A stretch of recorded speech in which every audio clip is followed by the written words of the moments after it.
Hai semuanya, kembali dengan saya Musafir Murni di channel YouTube Aceh Artansi. Oke guys, kita menemukan lokasi spot terbaru dan terindah guys. Ini yang berlokasi di Lam Tebah guys, atau di Selawah Mountain guys, Selawah. Jadi guys, ini lokasinya sangat indah dan sangat bagus dan sangat elok untuk dipandang mata. Boleh membawa keluarga kemari yang sangat-sangat indah untuk menikmati suasana mata setiap pagi atau setiap sore di sini guys. Jadi guys, kalau dari Lam Tebah, pertama sekali kita menjumpai dengan arah Isuum, lalu arah Isuum tembus ke Lam Tebah guys. Jadi ingat guys, hati-hati berjalan karena jalan sangat licin dan sangat dalam jeramnya guys. Dalam pastinya jatuh guys, dan sekarang lagi hujannya guys. Di sini silakan datang saja.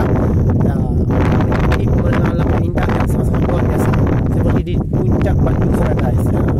Itu guys, itu guys.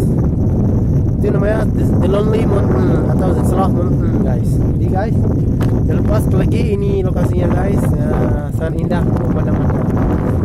Arah itu guys, gunung-gunung guys. Gunung-gunung itu yang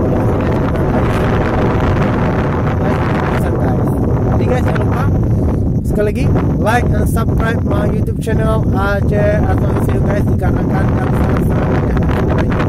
Oke guys, sekian dari saya. Kembali pada seperti Musafir.